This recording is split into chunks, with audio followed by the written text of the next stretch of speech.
प्रजातंत्र का संघर्ष आपके समक्ष जारी है। हम केवल ये कहेंगे, मोदी जी पिछले 8 सालों में अगर आप विधायकों, राज्यसभा, प्रदेश सरकारों में खरीद फरोख्त की जांच करवा लेते, आपको तो पैसे का भी पता होगा तो बहुत रिकवरी हो जाती। खैर, मैं आपको विषय पर ले आता हूं। इलेक्शन मैनेजमेंट डिपार्टमेंट ईडी और मोदी सरकार का डर। पहला सवाल, मैं 4 सवाल आपके बीच में लेकर आया हूं।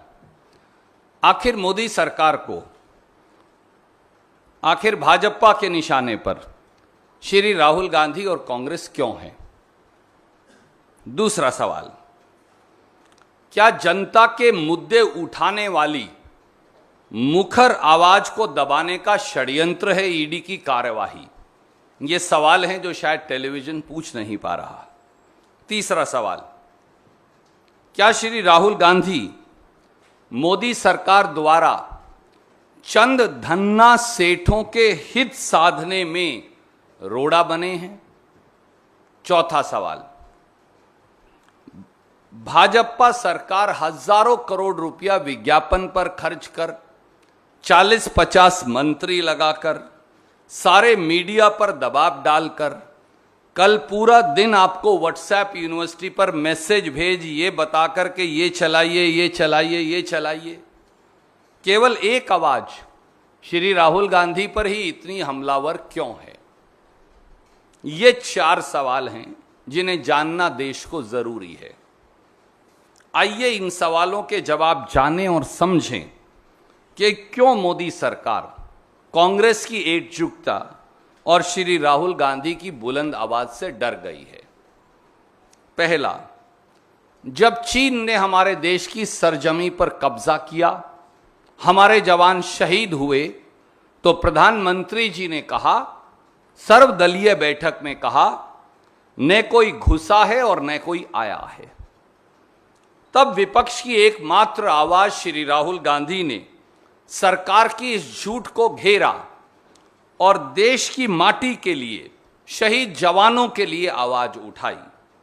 आज 2 साल बीत जाने के बावजूद भी चीन को भारत मां की सरजमी से खदेड़ नहीं पाए, इसलिए श्री राहुल गांधी से परेशानी है। दूसरा, महंगाई से हो रही जनता की बदहाली पर श्री राहुल गांधी ने लगातार सरकार को घेरा।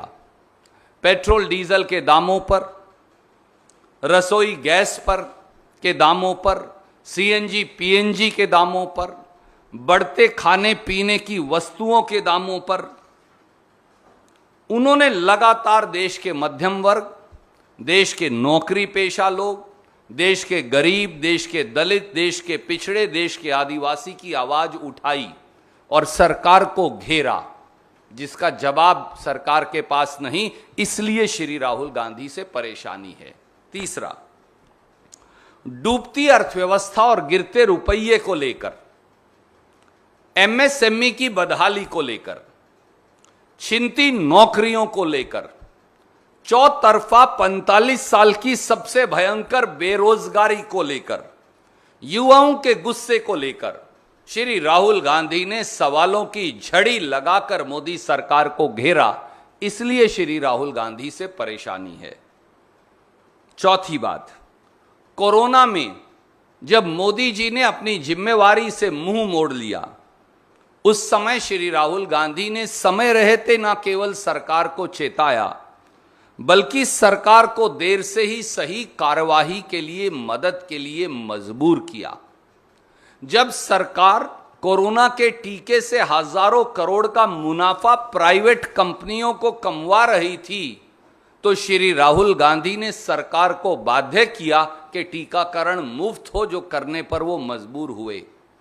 जब लाखों मजदूर हजारों किलोमीटर पैदल चलकर अपने घर जाने को मजबूर थे, तो सरकार को कटघरे में खड़ा करने वाली आवाज का नाम श्री राहुल गांधी है, इसलिए श्री राहुल गांधी से परेशानी है।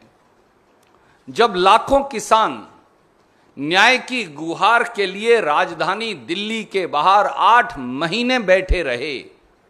जब मोदी सरकार उन्हें आतंकवादी और नक्सलवादी बता रही थी, जब उनको अपराधी और देशद्रोही घोषित कर दिया गया था, जब उनके रास्ते में कील और कांटे बिछा दिए गए थे, जब 700 किसान कुर्बानी के लिए दिल्ली की सीमा पर मजबूर हो गए, तो ट्रैक्टर यात्रा कर किसान और खेत मजदूर की आवाज उठाकर और किसान की संसद में देश के 100 सांसद ले जाकर श्री राहुल गांधी ने किसान के साथ कंधे से कंधा मिलाकर किसान की आवाज उठाई और सरकार को मजबूर किया कि वो तीनों काले कानून वापस लेने पड़े। इसलिए श्री राहुल गांधी से परेशानी है।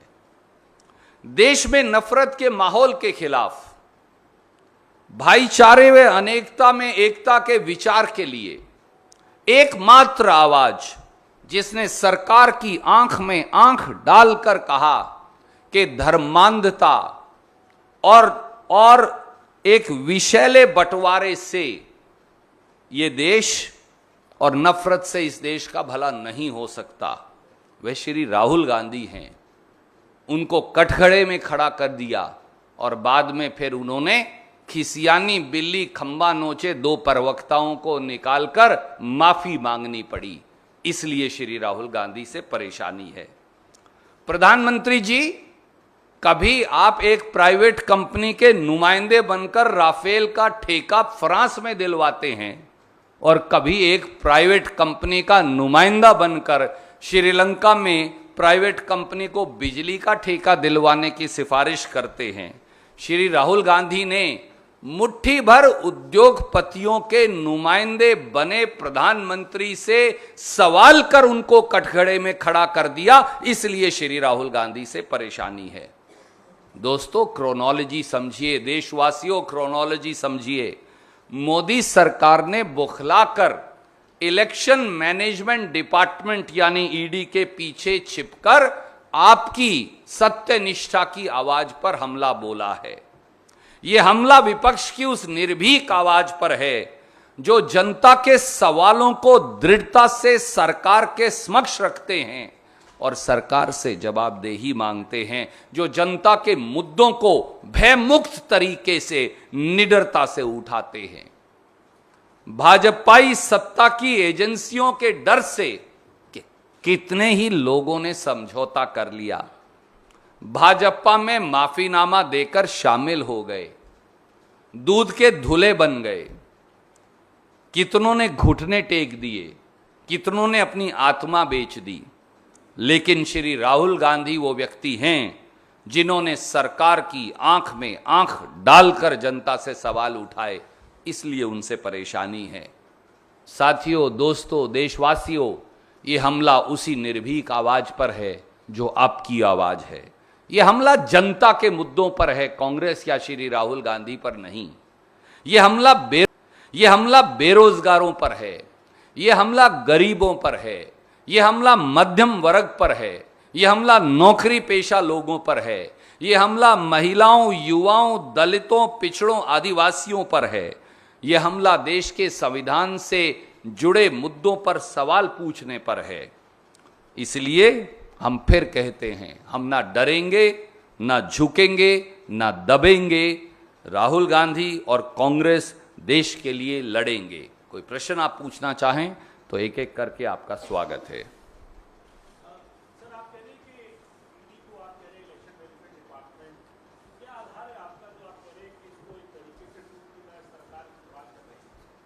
आदरणीय मित्र, ये बताइए, हेमंता बिस्वा शर्मा जी जब कांग्रेस में थे तो लुई बर्गर केस में, शारदा घोटाले में उन्हें ईडी और सीबीआई ने बुलाया या नहीं बुलाया? उसके बाद वो कांग्रेस से दौड़कर भाजपा में शामिल हो गए।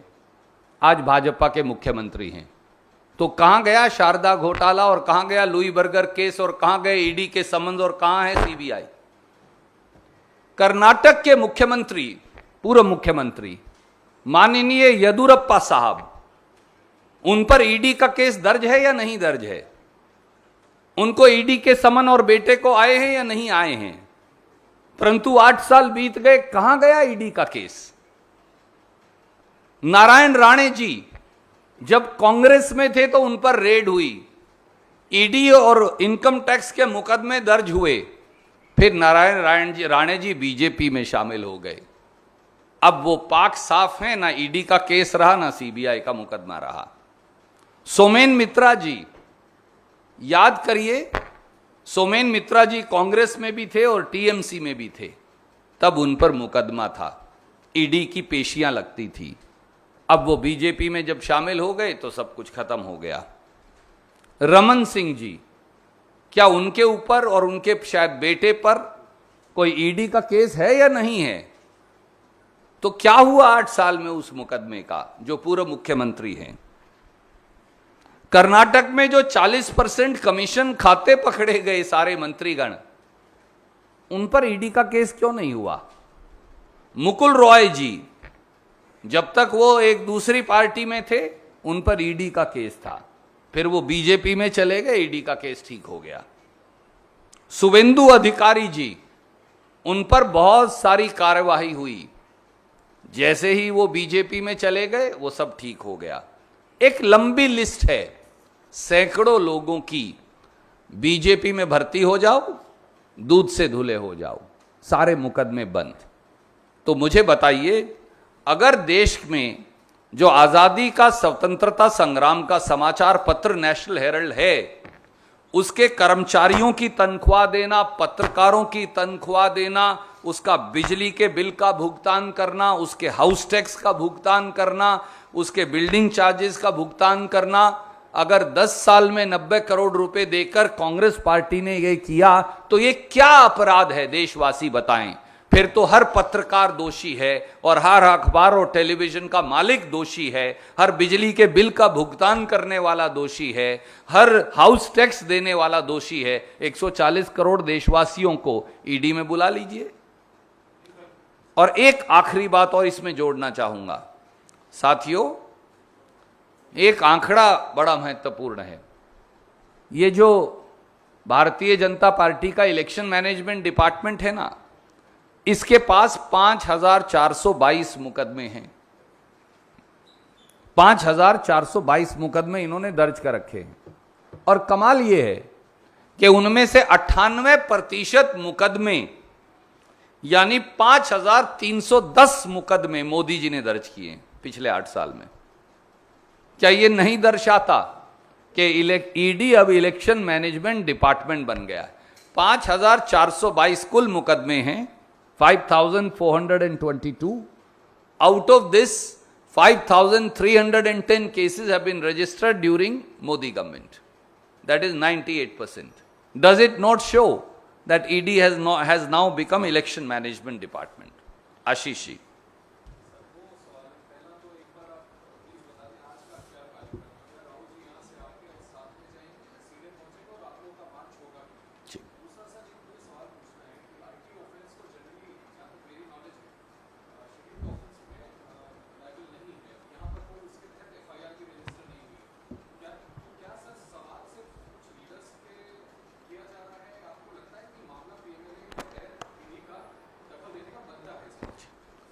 आदरणीय मित्र, आज फिर पूरी दिल्ली को छावनी में तब्दील कर दिया गया। क्यों? दिल्ली के लोगों का रास्ता क्यों रोका जा रहा है? राष्ट्रीय राजधानी में आने वाले हर व्यक्ति को क्यों रोका जा रहा है? दिल्ली के लोगों को क्यों ऐसी सुविधा दी जा रही है?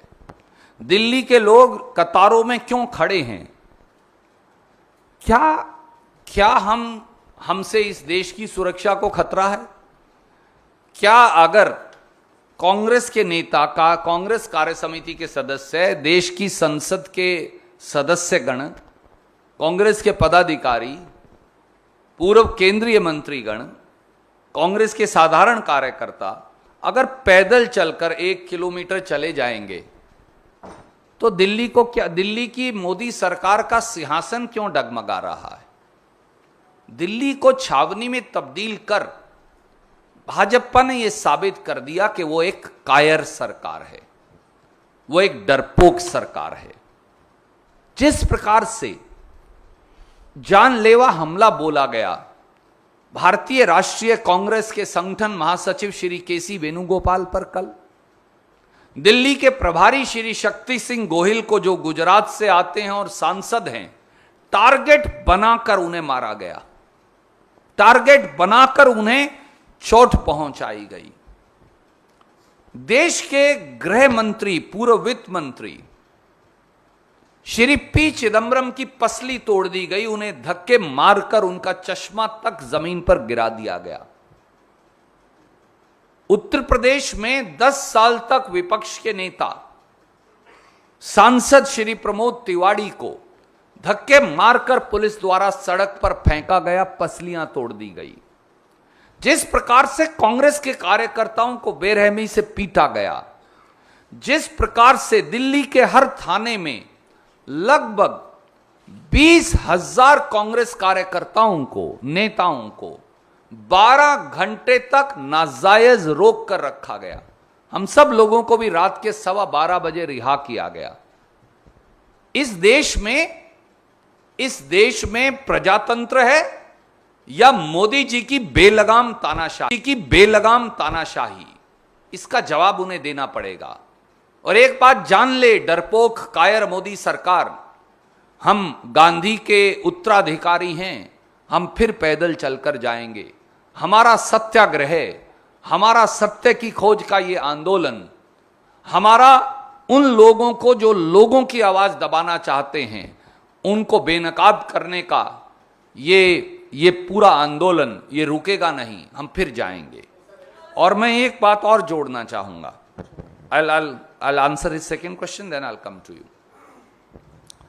आप मुझे बताइए मोदी जी, टेलीविजन चैनल पर आपके पत्रकार मित्र कुछ जो हैं और कुछ प्रवक्ता, पत्रकार मित्र कुछ जो प्रवक्ता बन जाते हैं और कुछ प्रवक्ता चिल्ला चिल्लाकर कई बातें कहते हैं। क्या मुझे 3 सवालों का जवाब देंगे? पीएमएलए में जो मुकदमे में आपने हमें ईडी में बुलाया है, उसके लिए तो एक प्राथमिकी एफआईआर दर्ज होनी चाहिए। कहां है वो एफआईआर? आज तक कोई एफआईआर दर्ज नहीं, क्योंकि कोई अपराध ही नहीं। सुब्रमण्यम स्वामी की प्राइवेट कंप्लेंट है और वो प्राइवेट कंप्लेंट सुब्रमण्यम स्वामी की दरखास्त पर स्टे कर दी गई है, यानी वो कंप्लेंट भी नहीं है आज के दिन। तो क्या अपराध है? ईडी के समन देने के लिए यह कानूनी जरूरत है कि एक एफआईआर दर्ज होनी चाहिए किसी थाने में। बताइए कौन से थाने में एफआईआर दर्ज है? किसी थाने में कोई एफआईआर दर्ज नहीं। प्राइवेट कंप्लेंट पर भी स्टे लगवा दिया है। तो फिर आप ईडी के समन इशू कैसे कर सकते हैं? यह अपने आप में गैर कानूनी है। और आप कहते हैं कि कांग्रेस ने 90 करोड़ रुपया क्यों दे दिया? हमने दिया, हम मानते हैं, डंके की चोट पर मानते हैं। पर अगर कोई इनकम टैक्स की अवहेलना हो, और पार्टी को तो इनकम टैक्स देना ही नहीं, तो उससे एफआईआर नहीं मान सकते आप। तो अपने आप में ये पूरी कार्यवाही गैरकानूनी है, असंवैधानिक है, पूर्वाग्रह से ग्रस्त है, राजनीतिक प्रतिशोध की आग में धधकते हुए प्रधानमंत्री जी की कार्यवाही है। इसका कोई जवाब आपके पास हो तो देशवासियों को अवश्य बताइएगा, क्योंकि बगैर एफआईआर के ईडी ना किसी को बुला सकता, ना मुकदमा दर्ज कर सकता, ना ईसीआईआर दर्ज कर सकता। ये इस देश का कानून है। पर कोई बात नहीं, हम हर सवाल का जवाब देंगे, हम हर सवाल का सामना करेंगे, क्योंकि सत्य को अब ना परेशान किया जा सकता, न पराजित।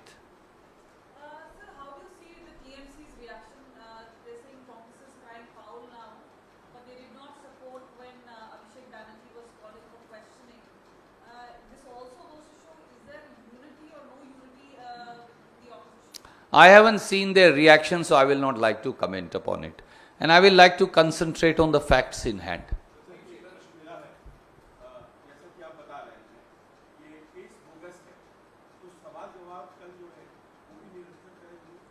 देखिए, क्योंकि एक कार्रवाई है जो ईडी के समक्ष है उस पर मैं टिप्पणी नहीं करूंगा, पर एक सवाल आपने बड़ा सार्थक पूछा।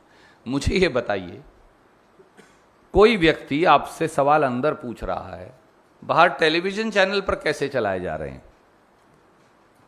आप सबके टेलीविजन के मालिकों के व्हाट्सएप चेक करवाइए, उनको बाकायदा लिखकर आ रहा था आप ये चलाइए, आप ये सवाल पूछिए, आप ये सवाल पूछिए। अगर प्रक्रिया न्यायिक है तो उस न्यायिक प्रक्रिया में पूछे जाने वाले सवाल आप लोगों के पास कैसे आ रहे थे? अब ये सवाल पूछा गया, अब ये खाया, अब कुर्सी पर इस तरह से बैठे, अब कुर्सी पर इस तरह से बैठे, अब कुर्सी सीधी की, अब खाना खाया, अब पानी पिया। अरे मोदी जी क्यों इतना डरते हो भैया? आप कैमरा ही लगवा दो ना ले जाकर एजेंसीज का और टेलीविजन चैनल का। राहुल गांधी जी उन कैमरों के सामने जवाब देंगे आपके हर सवाल का, ईडी का। हमें कोई डर नहीं लगता।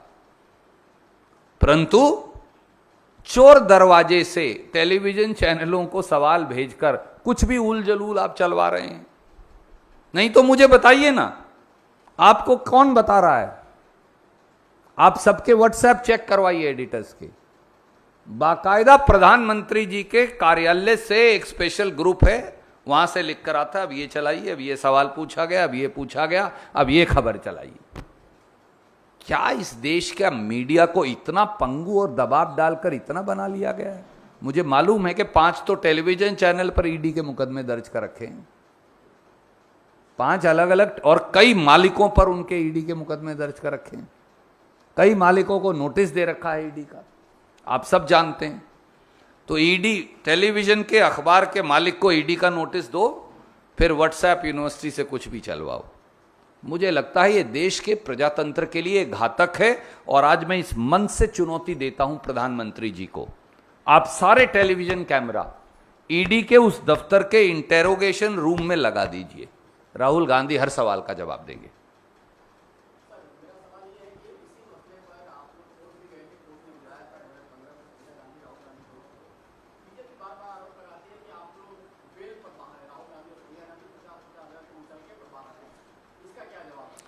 मेरे दोस्त, काश आप वो सुब्रमण्यम स्वामी जी ने जो शिकायत की थी, प्राइवेट कंप्लेंट थी, एफआईआर नहीं थी, और वो प्राइवेट कंप्लेंट उन्होंने खुद हाई कोर्ट में दावा कर स्टे करा रखी है। तो जो जी स्टे पड़ी है वो तो अब कंप्लेंट रही नहीं। तो अब बीजेपी की बचकाना हरकतों और बातों का मतलब क्या है? और मैं एक और, मैं ma'am I will come back to you, no problem. और दिसंबर 7, 2015 का ऑर्डर जरूर पढ़ लें हाई कोर्ट का। उन्होंने ये कहा है कि इस कंप्लेंट में कोई सच नहीं, ये सारे तथ्यों का निर्णय चार्जशीट की स्टेज पर होगा। आज तक चार्जेस नहीं फ्रेम हुए हैं। मैं पढ़ देता हूं। Without casting any reflection on merits of this case and while leaving the larger question raised in these petitions open to be considered at the charge stage, these petitions and the pending applications are dismissed. और मैं उससे पहले भी जो उन्होंने कहा, साफ तौर से ये उन्होंने कहा कि ये सारे जो तथ्य हैं इनको केवल और केवल चार्ज स्टेज पर देखा जाएगा। और जब अब कंप्लेंट ही स्टे पड़ी है तो उसके मायने क्या रहे, आप मुझे बताइए। अब तो ना कोई शिकायत है, ना कोई एफआईआर है, ना कोई प्राइवेट कंप्लेंट है आज के दिन, तो फिर ईडी कहां से आ गया? Can I take one question with everybody and I will come back to you.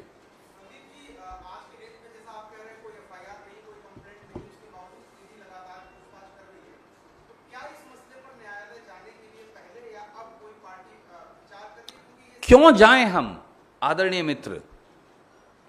क्या अखबार के कर्मचारियों और पत्रकारों की तनख्वाह देना इस देश में अपराध है? तो न्यूज 18 में सबसे पहले आपको जेल में बंद करना चाहिए, और आपके मालिक को और आपके एडिटर को। मैं आज ये बहुत चुनौती देकर कहता हूं, आप सबके चैनल्स के मालिकों को जेल में बंद कर देना चाहिए अगर मोदी जी की यार्डस्टिक की है तो, और आप सबको भी। तो मोदी जी का काम भी आसान हो जाएगा, फिर अपना ही एक टेलीविजन चैनल चला लेंगे। क्या इस देश में बिजली का बिल देना अपराध है? क्या इस देश में हाउस टैक्स देना अपराध है? क्या इस देश में सरकार की देय राशि देना अपराध है? मैं कल से ये कह रहा हूं और मैं आपसे भी अनुरोध करूंगा, बड़ा हाथ जोड़ के विनम्रता से करूंगा। ये बार बार जो कह रहे हैं, ये 90 करोड़ का ब्रेकअप मैं आपको दे रहा हूं, प्लीज दिखाइए। 67 करोड़ रुपया पत्रकारों और कर्मचारियों की तनख्वाह का है, नेशनल हेराल्ड अखबार के। बताइए किसी और चीज में इस्तेमाल हुआ है तो बताइए, किसी कांग्रेस के आदमी ने 1 रुपया उसमें से लिया है तो। और जो बाकी कितना बचा 90 करोड़ में से 67 करोड़ घटाएं तो 23 करोड़, क्योंकि मैं हरियाणा से हूं, थोड़ा हिसाब कमजोर है। 23 करोड़ जो बचा, वो पैसा कहां इस्तेमाल हुआ? बिजली का बिल देने में, वर्षों से जो लीज मनी पेंडिंग थी, सरकार को देनी थी, सरकार के खजाने में जमा करवाने में, सरकार के खजाने में हाउस टैक्स जमा करवाने में, और बिल्डिंग जो है उसे चालू करने में, जहां से अखबार छपता है। तो हर वो आदमी जो बिजली का बिल देता है, हाउस टैक्स देता है, लीज मनी देता है, पत्रकारों की तनख्वाह देता है, वो सब दोषी हैं। ये 90 करोड़ कहां गया फिर? इस 90 करोड़ में से क्या 9 पैसा भी कांग्रेस के किसी साथी ने लिया? नहीं। तो अपराध क्या है? इस सवाल का जवाब कोई नहीं देता। क्या अपराध है ma'am? I'll come to you. Just since I asked her, I'll just come to you.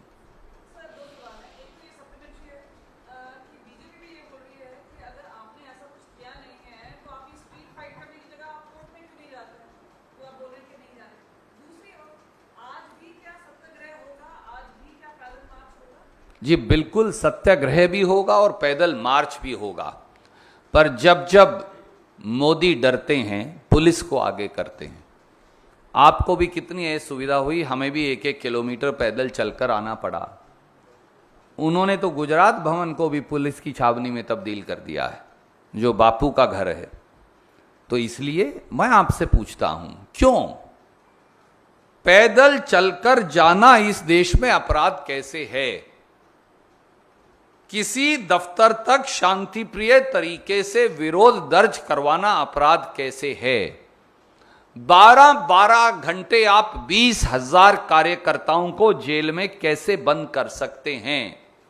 आप इस देश के पूर्व गृह मंत्री, इस देश के पूर्व वित्त मंत्री, इस देश के सांसदों की पसलियां पुलिस से कैसे तुड़वा सकते हैं? आप लाठियां क्यों बरसवा रहे हैं? आप डरते क्यों हैं? Why are you scared, Mr. Modi? That's the simple question. Can I go to him and I'll come back to you?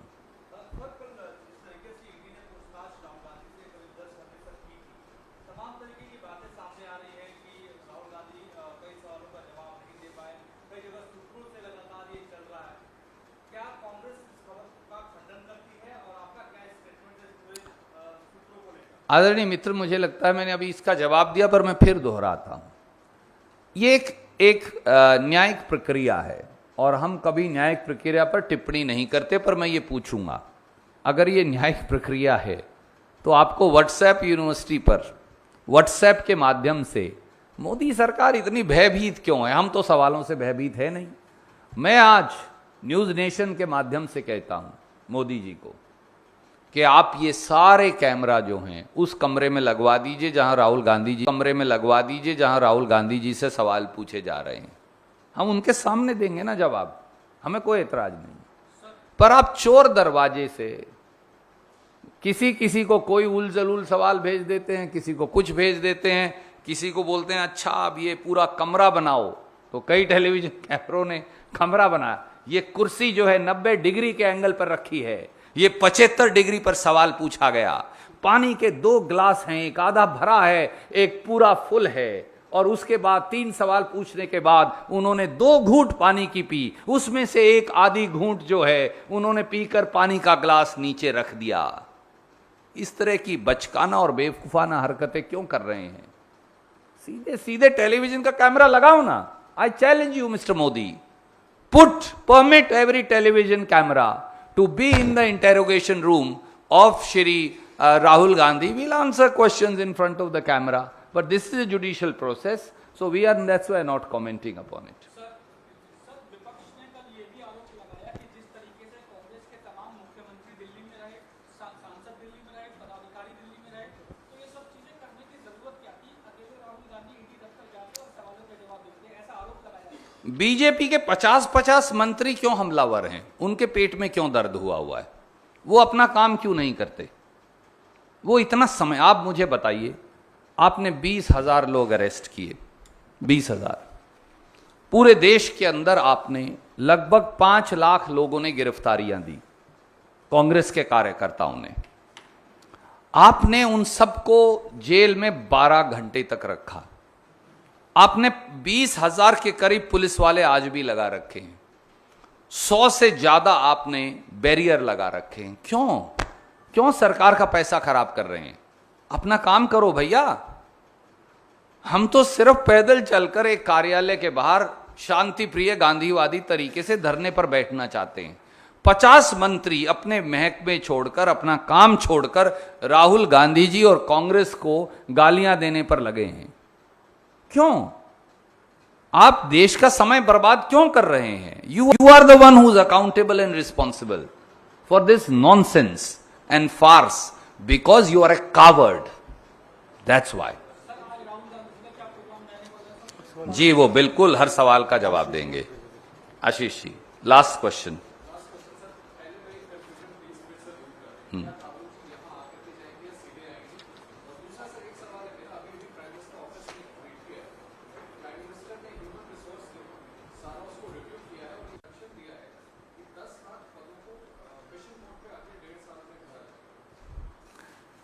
आदरणीय मित्र, इसे बोलते हैं 900 चूहे खाकर बिल्ली हज को चली। इस देश में 50 साल की सबसे भयंकर बेरोजगारी है। 75 साल में सबसे निचले पायदान पर रुपया गिरकर अब 78 रुपया 28 पैसे टू $1 हो गया है। इस देश में 28 लाख सरकारी नौकरियां खाली पड़ी हैं। इस देश में प्रजातंत्र और संविधान को बुलडोजर के नीचे रोन दिया गया है। अब ट्विटर खेलकर प्रधानमंत्री कितनी देर तक हम सबको भटकाएंगे? धन्यवाद।